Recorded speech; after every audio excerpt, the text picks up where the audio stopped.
right, welcome to the Next Level Life Show. I'm Bill Hargenrader, your host, creator of the Next Level Life, and best-selling author of Mars Journey Call to Action. I'm here today with a fantastic guest, Kim Julen. Welcome to the show, Kim.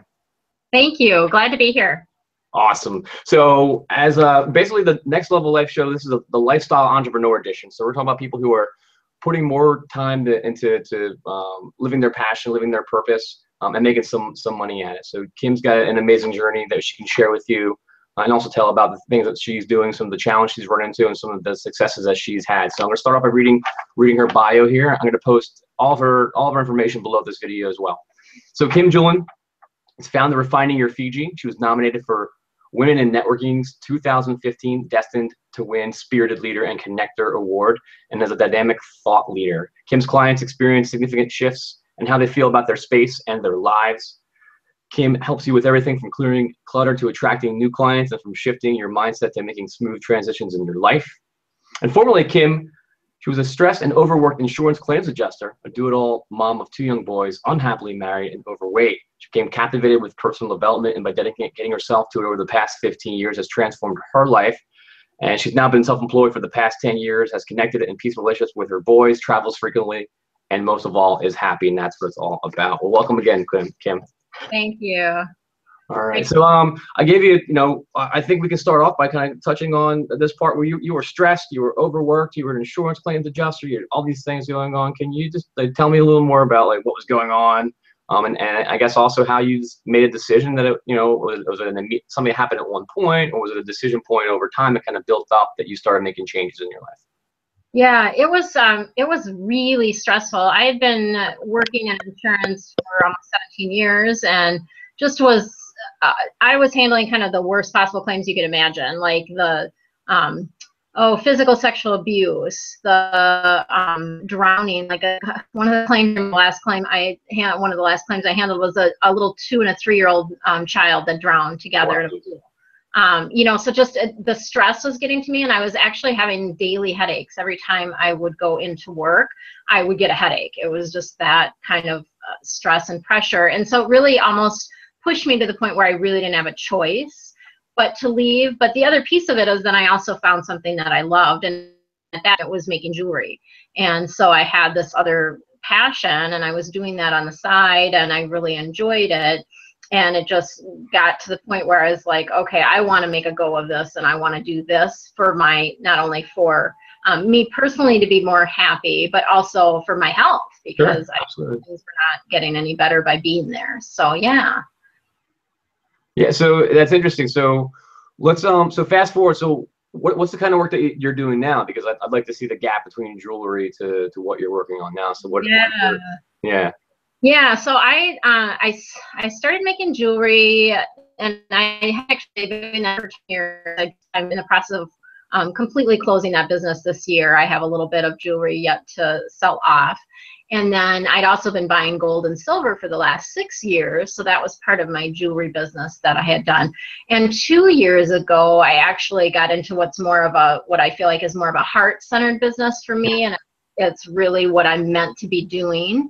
And that is helping people bring harmony to their heads, to their hearts, and to their homes. So that 3-pronged connection. Yeah. And the head stuff is all, it's all that mental stuff. We all get that mental chatter, especially when you're starting a business or trying to do something new or making a change. So it's kind of that head chatter stuff that I work with, and shifting your thoughts. And then I work with the heart stuff is about connecting with your intuition, because it's super important as an entrepreneur, especially that you trust yourself and that you trust the guidance that you're getting. And so I help my clients connect with that intuition and to really know what comes through, whether that's true guidance or if it's their ego talking, type of thing. So that's helpful. And then the home piece of it is Feng Shui.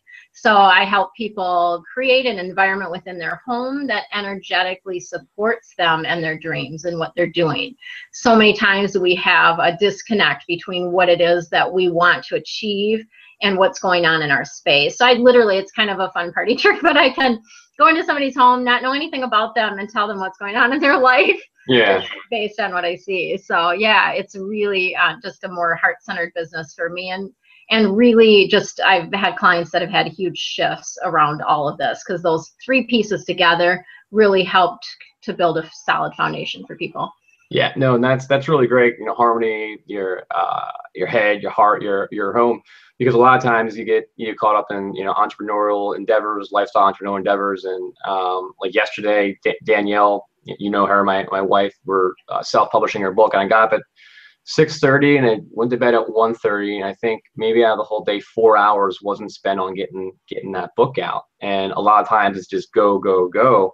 And even when you say things like, just talking like, you're the way you say, harmony, your head, your heart, your home, like, oh yeah, like that's part of it as well. So what's some of the things that you have a client that comes in, or you go to them, or however, let's actually talk about that. Where do you meet your clients? Do you do things online or over the phone, in person, combination? And then the second part of that is basically how do you help them find where they need to make progress? Okay. Yeah, I work with clients. The clients that I have locally, I do actually go to their homes for the Feng Shui piece of it. Mm-hmm. And then we work over the phone on coaching. So we do that over the phone. And then the clients that I have that are out of my area, I actually will do a Skype session, and I'll have them video their home. I get a map of their home, and we do the Feng Shui remotely. So that's kind of how I do that. And then we work on the phone typically together. Yeah. And so it's figuring out what's going on with them. It's partly figuring out kind of where they are now, and then what it is that they want, and what's keeping them stuck. So that's really my process, is looking at, those three pieces of it: where they are, what they want, and then what's keeping them stuck. And then we work on the stuff that's keeping them stuck. So it can be anywhere from, so much of your life affects your business. It's, people think, oh, they're separate things, and they're totally not.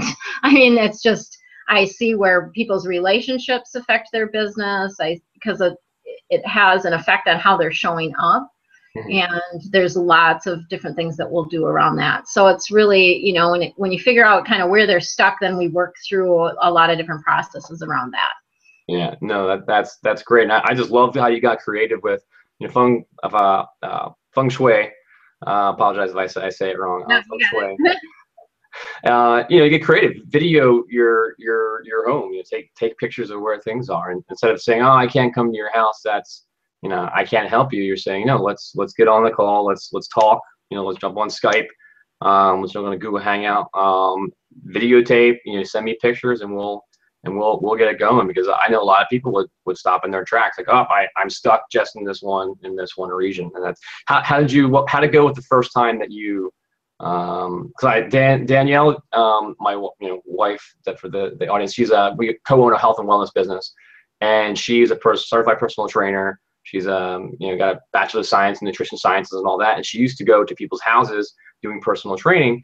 And we decided that we wanted more of that, time freedom, geographic freedom, financial freedom. And we said, well, we're going to phase out actually going to people's houses and just do more of the virtual coaching and training. And it was challenging in 2 points. One, I think sort of with the mindset for her to say, I can transition this from in person to online. And then secondly, if all your clients are in person and you transition out of that, you might take a hit in revenue. So what was your experience when maybe you had your first virtual or distance client, and how did you have to convince them that it was something that you could do over distance, or was it just a natural flow? What were your thoughts?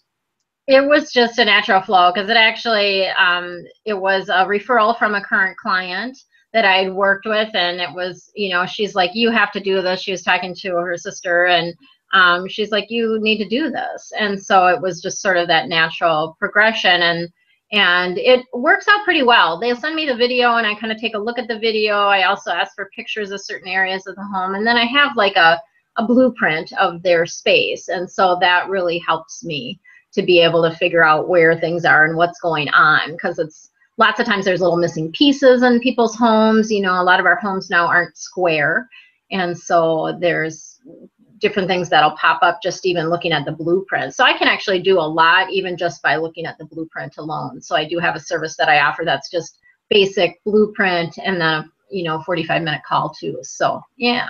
Okay, well that's great. So in the second half of this interview, we'll go into some of your top 3 tips in Feng Shui, and then also some of your top 3 tips for somebody that's just getting started off in a in a lifestyle entrepreneurial endeavor. But for now, we're going to go into what are some things you mentioned that you're a big fan of personal development. What are some books or some speakers or some people that are maybe some of your top influencers in your life? Yeah, I would say, there's a couple.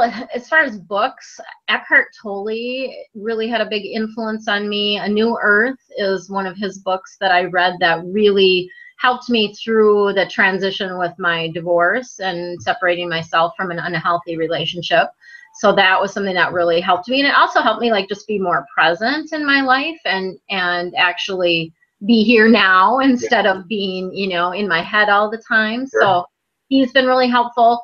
Another one is Abraham Hicks. So this is Ask and It Is Given is one of their books. They have a ton of different books, but it's Esther and Jerry Hicks. And that was a great one for changing the mindset piece of things. So I was really kind of on that journey. And then a friend of mine introduced me to Tony Robbins, took me to UPW in 2011. So this was after I got divorced. And wow, I mean, just crazy, opened things up both, personally and professionally, because I did his business mastery program. I did his life mastery, which is actually where I met you, was at the life and wealth mastery. And so Tony Robbins stuff just really helped open up, just the world of possibilities and really that high energy and keeping yourself. I just feel like being in that environment, like physically going to events, is so important. Oh, yeah. On a regular basis. So Brendan Burchard, another one, of course, Bo Eason, Roger Love, all these guys are just great. Even Shailene Johnson. I've been watching her Periscopes lately, and she just has really great, useful information. And for me as a woman, it's nice to have another female model doing the business thing, Yeah, no, totally. That's it. I mean, obviously we have some of the same Tony Robbins, Brendan Burchard, some of the same mentors in that space. And you mentioned going to live events, and that's great for for me for 2 primary reasons. One is just the immersion, just getting away from everything and just focusing as much as you can on what's in front of you. Secondly is the networking, meeting amazing people like Kim and all of our friends. We formed a mastermind where we get together every month, every 2 months, and talk about, it's called the New Money Masters Mastermind. And we talk about what we do in our business, how can we help each other, and you meet those kind of people, those same forward-looking people at those events. But what are maybe one of your other, besides the networking and the immersion, any other benefits of going to a live training event? Again, it gets you out of your head. I'm all about kind of getting out of your head and into your heart. So you're really getting into sort of the feeling place of what you want when you go to these events, because it's just that the energy in the room is really a palpable thing. It's like that. And actually, Tony Robbins had Melissa Etheridge was at UPW in LA, so they did a Periscope on that, and you can just feel the energy of the space. And so that for me is something that I really, really enjoy, and that's part of what helped me embrace my gifts as an intuitive person as well. I went to a live event with Wayne Dyer, who of course we all know just recently passed. So it was the last time I saw him live, and he was with Esther Hicks on stage for the first time. And it was that event that really, it was almost like being in that energy was a higher vibration, and allowed me to open to the information that was coming through. So it was after that I got the information that I was supposed to be doing this psychic work or intuitive work. And I was like, no, I don't think so. Like, find somebody else type of thing. Like, I don't think this is for me. But, once I opened to it, I'm like, wow, this is so easy. I don't know why I didn't do it before. Yeah, no, definitely. You get those 3-day, 4-day, a date with destiny, is a 6-day, and it kind of wears you down. We talk about the ego and the self, and it's almost like it wears down the ego. So by day 3, you're just like, you're open to the knowledge that's coming in. And if you're working with somebody that has, that their plan is, or their work is good, then that's a good thing. So I've seen some seminars or things where you're just like, what is this? This is phony. But when you're working with the greats, the Tony Robbins, the Brendan Burchards, like, you're just like, you just 3 days in, it's like a download. It's a nice, Yeah. nice experience. Yeah, exactly. So you mentioned Periscope a lot.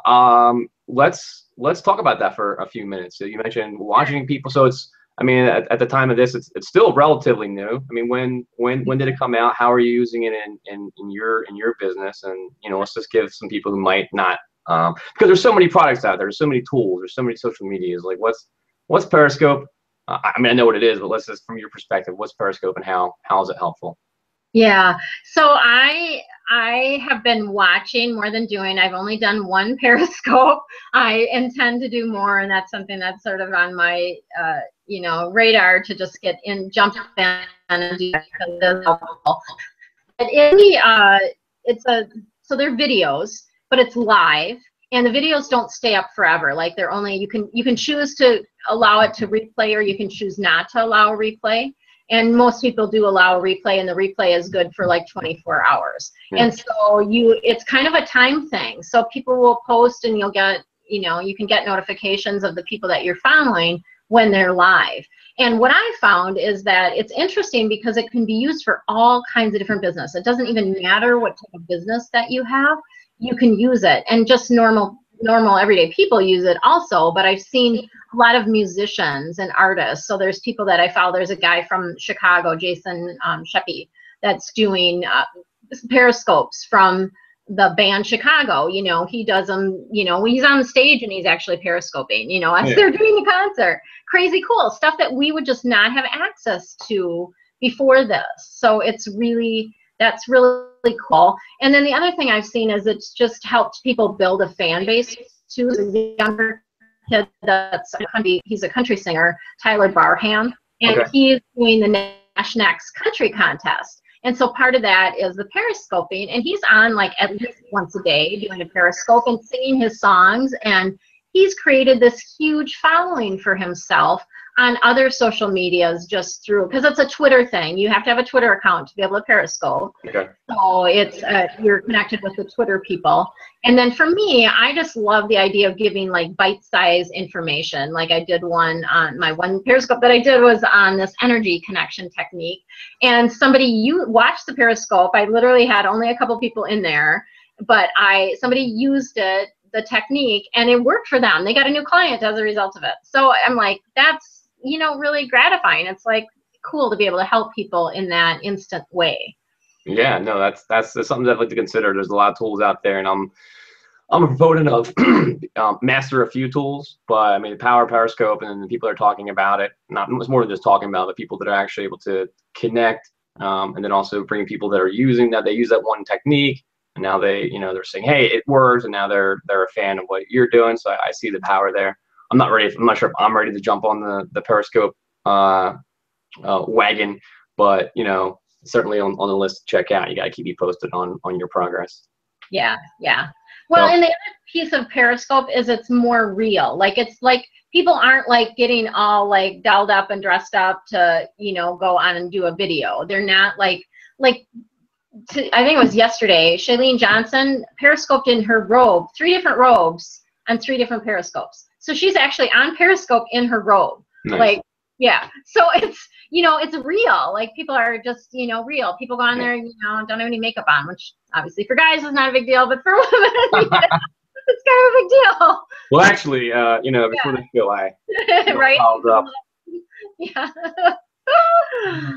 No, but I do like real. I mean, here we're real. You're in your home office. Yeah. I'm in my home gym library. And it's funny because Kim's seen my gym library before, and she has some thoughts on how I can improve the energy here. So whenever I'm talking to Kim, I'm like, I gotta get those books off those top shelves. But let's move into a little bit more about Feng Shui.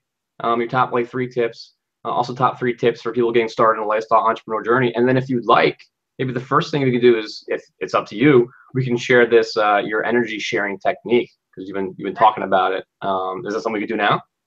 Oh, sure. Yeah, we can totally do that. Okay. So it's called the figure 8 technique. It's not something I created, certainly, but I learned it from another spiritual healer. And what it does is it helps you connect with the energy of another person. So it can be helpful in connecting your energy with your partner. It can also be helpful in connecting with clients, which is where I mainly use it. And it's something that is also can be used to connect with people that are, you know, that you're wanting to get on the same page with. So it can even be like when you're working with a website design or something like that. I've recommended this for my clients when they're working with a vendor of sorts and they're just not seeing eye to eye. And so what you essentially do, I'm just going to kind of stand up and do this. So essentially what you're going to do, and I'm going to show you the sideways view, is it's a figure 8. So you're just doing a figure 8 with your hands, and you're actually connecting with the energy. So when you do it, you're imagining you're doing it from yourself out to them and back. So it's almost like this ocean wave, right? Yeah. And you're just imagining that other person, connecting with them. You could even do this in a meeting, like under the table, you could do it, or you can just visualize it.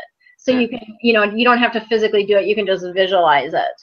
And it's just that you're connecting with their energy. And of course, if they don't want to connect, if they're not open, you're not going to connect. But, you know, most people are pretty open, or they feel that they're like, and this guy that watched my Periscope, it was a friend of mine's husband, and he said he actually physically did it when he was in presentation. He was trying to sell a healthcare plan to this company. Yeah. And he was doing the presentation, and he actually, as he was talking, he said, you know, he actually used it as he was talking. And the guy was like, right after that, he said, he was like, wow, that makes so much sense. And the guy, like, was super difficult before that, like, all of a sudden was like, after he did that, was like, oh, that really makes a lot of sense. I get it. And he was on board and sold them. You know, I mean, it just, yeah. So it's just that feeling of being connected and feeling that the person is caring about you, essentially, too. So, yeah.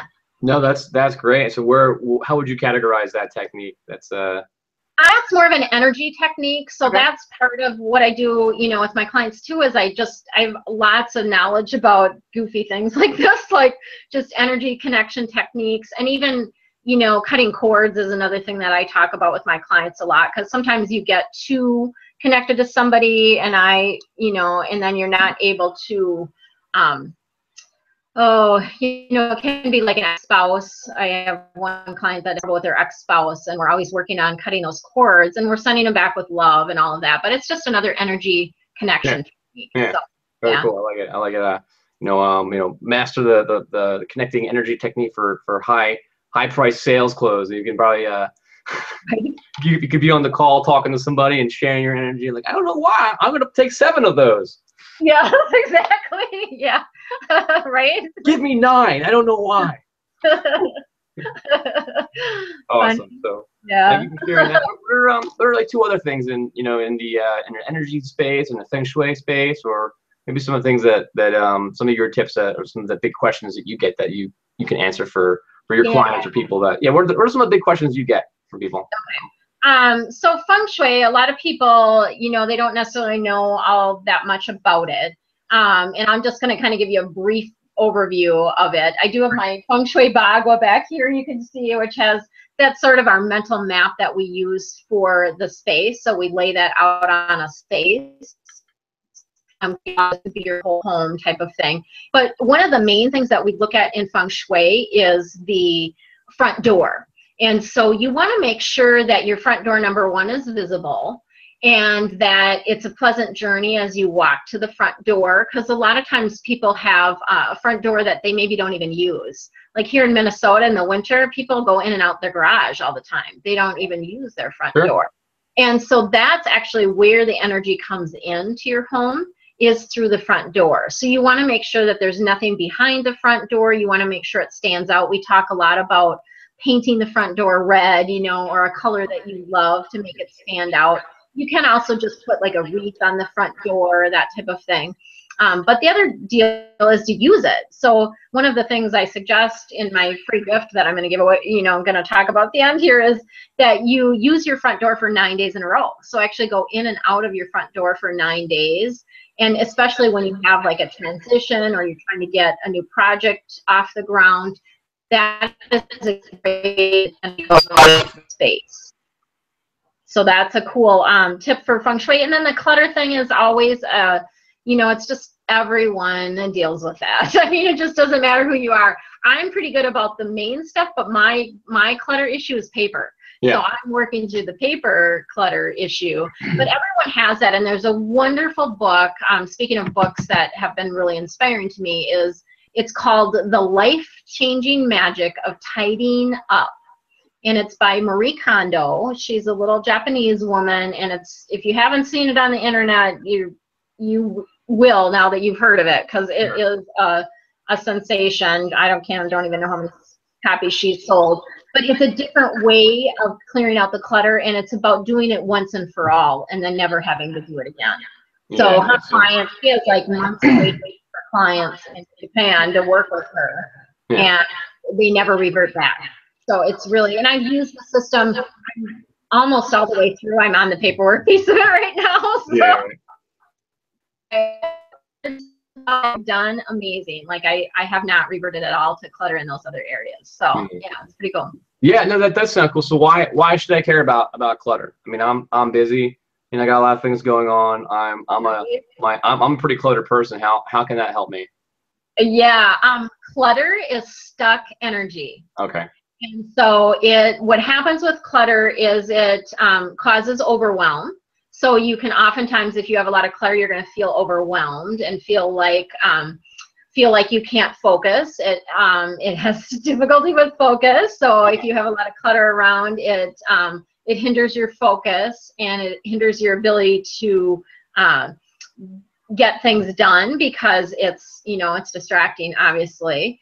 But yeah, so there's a lot of just that stuck energy. And once the clutter is clear, part of what you're doing is when you let go of things that you don't absolutely love, that according to Marie Kondo, the author of that book, she talks about they need to spark joy. So physically holding the item and letting it go.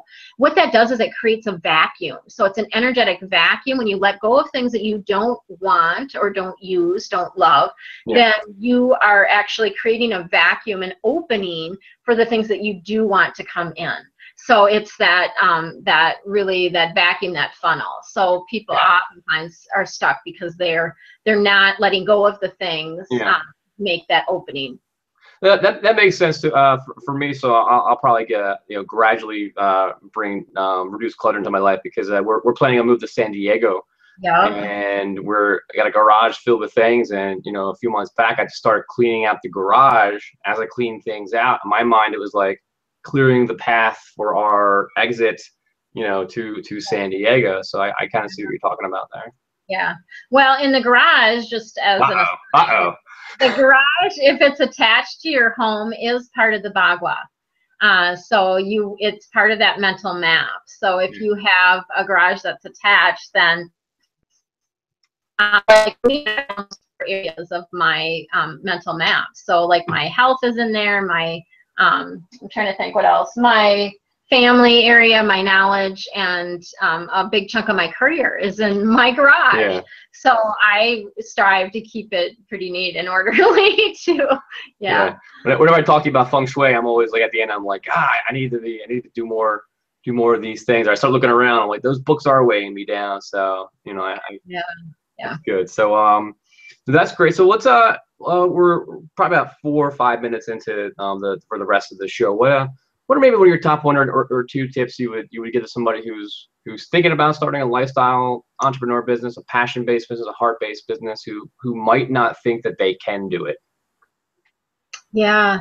My biggest advice around that is to trust your intuition, your gut, because you are the only one that knows what's right for you. So you typically will get a feeling around it. Clients telling me about what they want to do, I get the chills, like up and down my arms and legs. I'll get the chills, and that's a sign for me that that's right and true, and that's something that they're meant to be doing. And so it really just trusting your intuition, because so many people like second guess themselves, or they listen to other people who say, oh, why would you want to do that? You've got a great job now. Why would you want to give all that up to do something that you have no, experience in, or whatever it is? Right. But you know, trusting your gut is so, your intuition is so important. And then I really feel like just getting started, you know, because you just taking that leap, because it is part of that, part of the journey is you do need to sort of take that. I love this quote. I don't even know who said it, but leap and the net will appear type of thing. So when you take that leap, just trust that that net is going to be there and that you are going to be supported and guided, because it isn't easy. I mean, even for me, I've been an entrepreneur for 10 years and had a couple businesses, but starting a new thing, because, you know, when you start a new business, there's a lot of money that goes into that. And then, you know, trying to keep things going while you are building this business. But it's been amazing to me to just see how I always get what I need exactly when I need it. So having that faith, probably the third thing is that faith, that everything is, you know, is going to be fine, that you are supported and in all of this. And there are so many people to be able to reach out to and connect to. And that's why I think those events, like you say, are huge, because you're connecting with like-minded people. And those are people that are your sort of tribe, your people that will support and uplift you when you're in this kind of roller coaster that is building a business, right?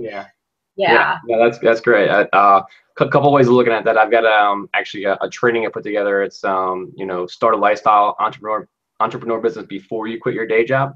So there's a couple of ways, you know, you can actually start doing a little more of what you love, start putting together YouTube shows, start doing more personal development training, start doing the things so that almost treat it like a hobby at first, so that you can test the waters. And I say build the nest before you leap. But there's also plenty of people who, you know, just say, hey, you know, I'm making the decision, this is what's going to happen. And when you do that, the universe not only gets out of the way, it also helps to propel you forward. So that faith angle, I really like that.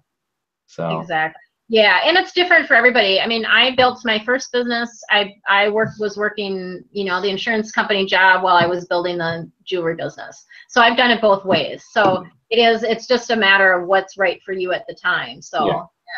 Love it. Great. So then let's let you you have a gift to give our viewers, and then also what are some of the next projects that you're working on that we should be aware of? Sure. So I have a free gift, and it is my 9 fast Feng Shui fixes to attract abundance. So these are really my 9 best tips for attracting abundance into your life, and that abundance can be in the form of money, of course, also abundance in the form of other things. I have some friends in my networking groups that are always saying they don't want to enter any drawings that I enter because I always win. And I said they're helping me with the law of attraction by saying that, so I love it. But that's part of it too, where you're just getting more gifts, you're getting, you know, just more abundance coming through. So that's my 9 best tips. And you can grab that on my website on findingyourfiji.com. And then also I think Bill's going to post a link to the gift directly, so you can grab that. And I do newsletters that have like articles. I have a blog. One of my favorite blogs that people like is Down the Drain, How Toilets Affect Your Life. That's a great one. Yeah, people are interested in. So you can, my blog is on WordPress. It's under Finding Your Fiji. And then I'm on, you know, all the different social medias. I do have a couple different Facebook pages that are geared for different things. I have an angel reading page, and sometimes I'll do free angel readings on there, like mini readings. And then I also do a card a day, so you get kind of that guidance per day. And then I have a Feng Shui one. And then what was your last question? I'm trying to remember. What's the next big project you got going? Anything? So I created a Jumpstart Feng Shui course, and I've been teaching it live, and I'm working on getting that online. But I'm also just really trying to get a feel for what people are interested in, because I also have a partnership course that I do that's about, you know, sort of bedroom Feng Shui and how that can help your all kinds of different things, right, in your life. Yeah, I'll sign up for that one. Right? Yeah. Both of you all need to do that, right? Yeah. So, and then a dream board workshop is the other one that I'm considering about doing, just a short video series on how to create a dream board, because dream boards are a way to put your dreams on paper, on on a physical board. Yeah. And the more you do that, you're able to focus on them and then draw them in faster. So that's another little project that I'm working on as well. Great. Well, for the Jumpstart Feng Shui, will there be a link so people can sign up or get on that list, even though it's not available yet? Just get, if you grab the free gift, you'll get on my newsletter list, and then you'll know when it's coming out. Awesome. Yeah. Cool. We'll post those below. So that's great. You got a lot going on. Added a lot of value. I learned a lot. I learned I got to do some more decluttering. But this has been really great having you on, Kim. Yeah, I've really enjoyed it. Thanks for having me, Bill. Awesome. So we're gonna wrap this up then. If you liked what you watched, if you liked what you learned, give a like, give a thumbs up, subscribe for more videos. And remember that when you want to rise up, when you want to get to the next level, you got to dig deep and you got to have speed of implementation. So if you learned anything today, try and put that into action as fast as you can. And I'll see you on the next video. Thanks. Take care.